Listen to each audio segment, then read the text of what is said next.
sebenarnya kalau Pak Prabowo kan sudah mengeluarkan statement ketika diwawancara sama media, ya itu isu ringan, nggak usahlah dibahas. Sikap Gerindra sebenarnya di dalam isu ini bagaimana, Des? Ya ringan aja. Ringan aja. Jadi gini Bu Nasrian, saya lihat dari perspektif lain nih gitu ya. Tanpa mengurangi rasa hormat bagi orang-orang yang getol untuk membuktikan bahwasannya Joko Widodo menggunakan ijazah palsu.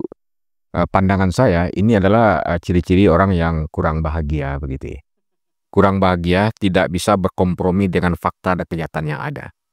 Dari perspektif manfaat dan mudarat, saya tetap seperti itu. Kalau kita merunut sejarah peradaban bangsa, mulai dari revolusi Prancis Inggris abad 18, ditarik ke sini juga persoalan kasus Holocaust ya, yang Nazi itu Hitler membunuh 6 juta Yahudi. Tiananmen misalnya ribuan juga dibantai oleh pemerintahannya, dan juga ke Indonesianya peristiwa 48, 65, 98, pasti ada sejarah kelam dalam sebuah proses bangsa begitu.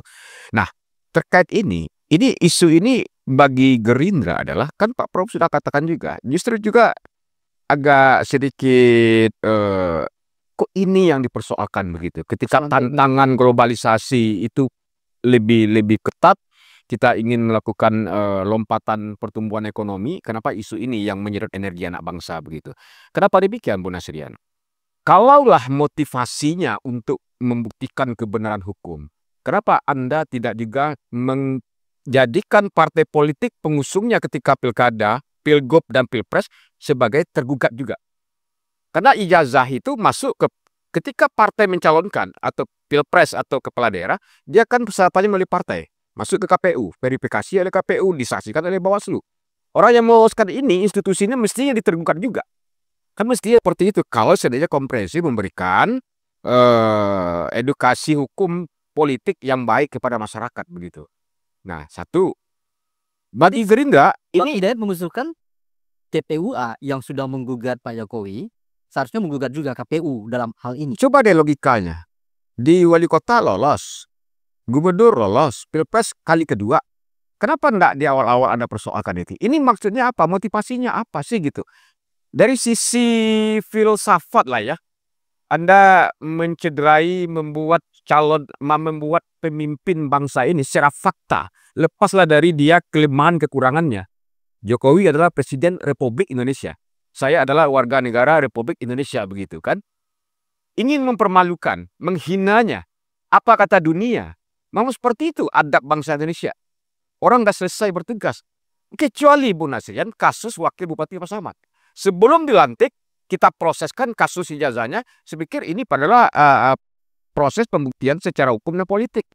Konsekuensinya gagal lantik. Ini sebuah kali status hukumnya. Nah, dalam konteks seperti itu, karena memang ini adalah proses hukum, Barreskrim sedang hentikan, di Polda Metro Jaya lanjut pencemaran nama baik. Bagi Gerindra, biar proses hukum berjalan. Kalau seandainya orang mengatakan matahari kembar, Prabowo takut segan sama Pak Jokowi, Pak Prabowo gampang aja menggunakan kekuasaannya, tangkap orang yang mencemarkan nama baik itu segera. Tapi hari ini kan enggak. Proses hukum berjalan sebagaimana mestinya. Tidak ada intervensi. Itu buktinya. Sebagai sahabat, sebagai mantan presiden juga dihargai. Sebaliknya pernyataan Pak Presiden Prabowo, tolong Barreskrim dan aparat hukum yang menyidang atau memproses kasus ini, tolong profesional. Seperti itu. Kan ada gitu. Ya, seperti kali ini. Jadi memang publik, bagi kita di internal, diskusi seperti ini tidak begitulah menarik. Cuma sedih aja begitu. Bangsa yang katanya didukung, punya budaya moral yang bagus, filosofisnya Islami, pemimpin yang sudah pensiun justru dicaci maki, dihina, dipermalukan seperti itu. Ayo deh. Prosesnya sudah sekian lama sejak wali kota, gubernur, pilpres 2 kali. Anda ada bersuara ketika itu?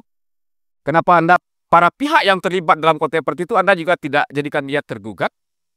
Ini tadi menarik. Artinya Pak Prabowo terkesan ini membiarkan saya ini mengalir. Proses hukum sedang berjalan, perkembangan sedang berjalan proses hukumnya. Tapi beliau risau juga. Ini menjadi polemik ini, menjadi isu yang tidak produktif. Ketika kita ingin membangun negara dari desa, dari nagari, persoalan makan bergizi gratis, persoalan anggaran yang seret, persoalan ancaman pertahanan keamanan dari luar negeri segala macamnya. persoalan korupsi yang menjadi getol yang menjadi konsen Pak Prabowo, itu bukan tidak ada tantangan.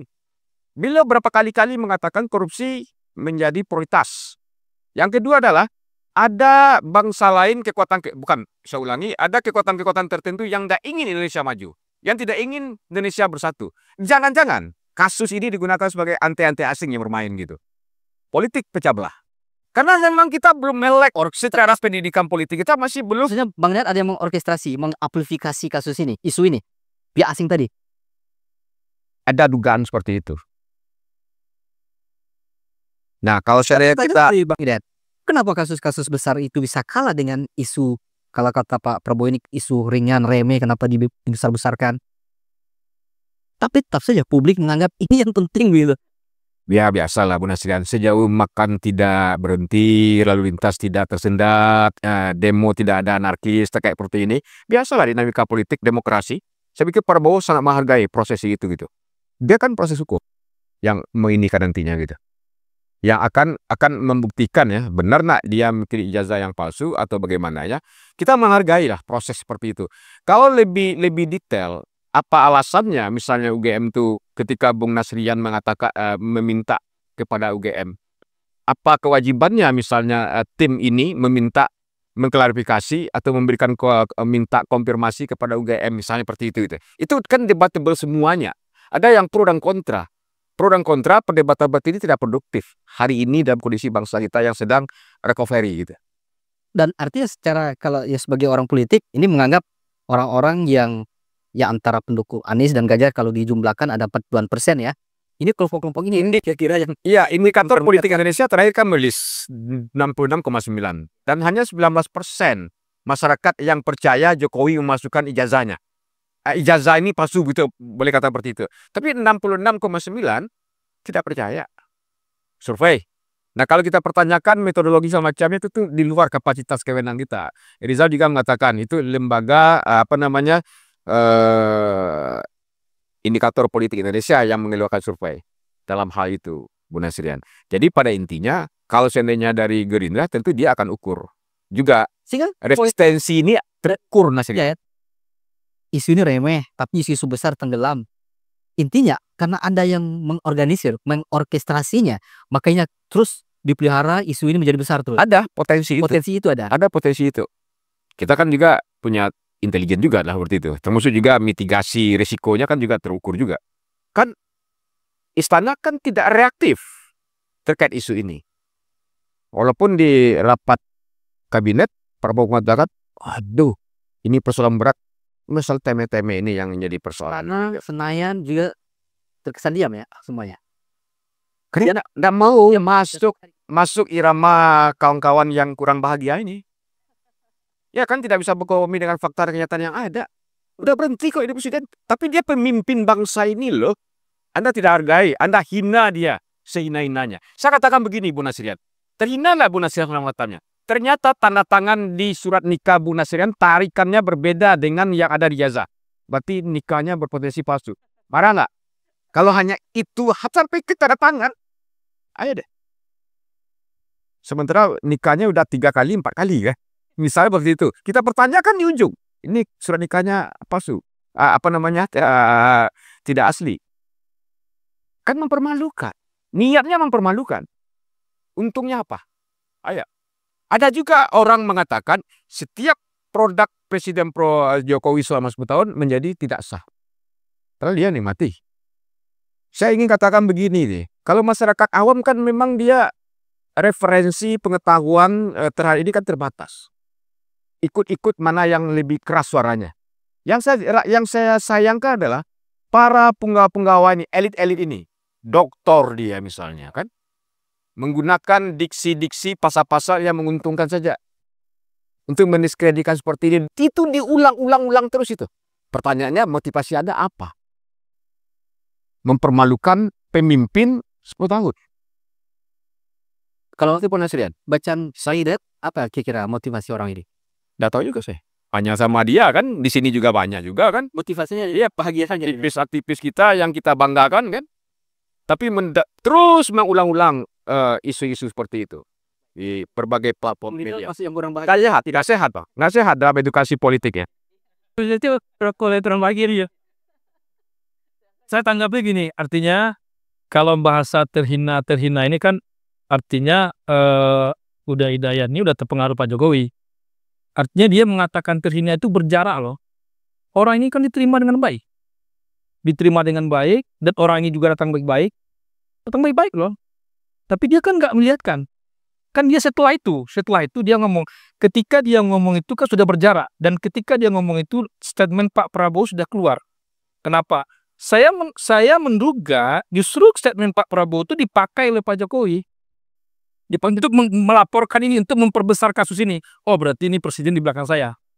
Saya dugaan saya seperti itu. Karena kalau kita baca terhina dan terhina.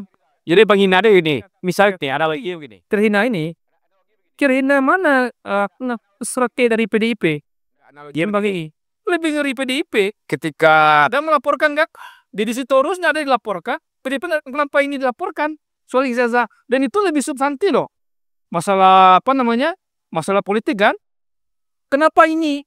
Saya melihat Pak Jokowi itu juga tidak apa namanya? Dia pilih lawan juga gitu. Ini lawan ringan gitu. Begitu mendengar statement presiden, ini dia belakang saya.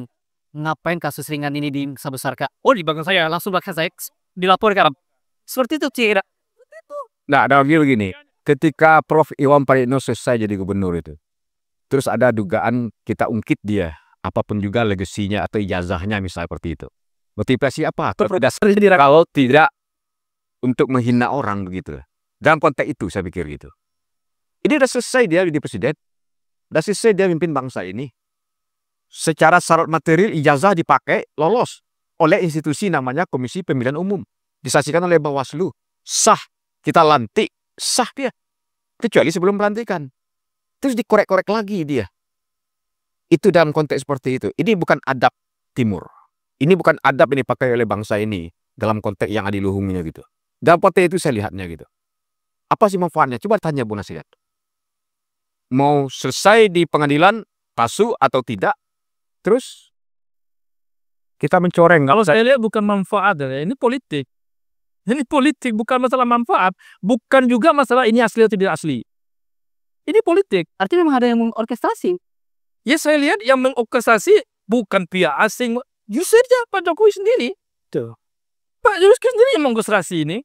Kalau kita lihat ya tuh ada asing, ada apa ini. Berarti kita juga percaya Ali Mukhtar Ngabalin kan. Ya tapi itu ada Bohir katanya kan. Ini kan sebetulnya sepele kan kasusnya kan. Kan sepele kasusnya. Orang ini sudah. Dan perlu kita ingat. Ini kan udah ada 2 orang terhukum. Bambang Tri dan Gus Nur.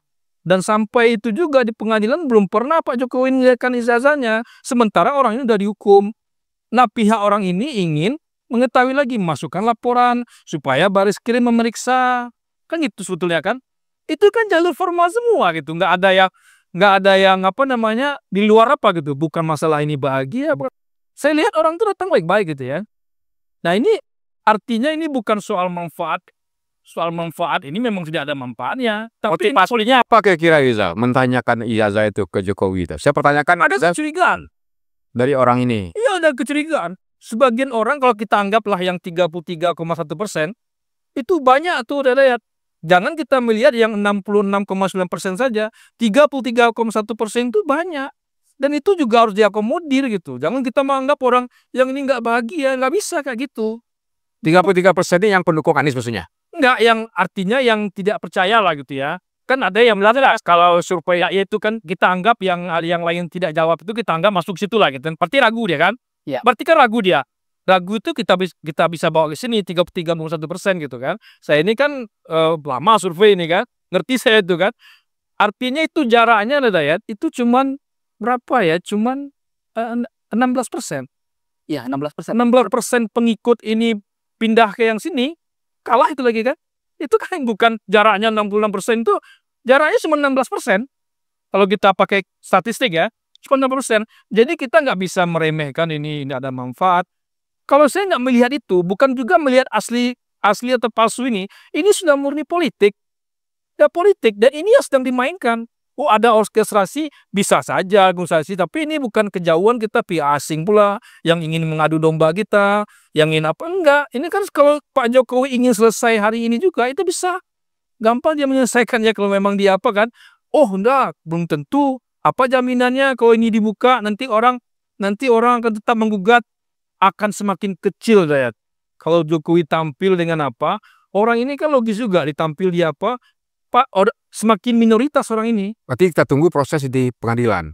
Dan itu Itu akan lama. Dan itu ada institusi Bisa sampai 2000. institusi keadilan sesungguhnya yang harus kita tunggu. Kan, Gitu. kan kita lihat nanti penyidik dulu. Belum tentu juga jaksa ini melihat kan. Bisa nah P21 gitu kan. Nah berarti dihakim lagi kan. Dan ini kan kan Kasasi lagi. kalau Geditra mengatakan bahwa ini ikut proses hukum, itu menginginkan kasus ini sampai 2029. Baik.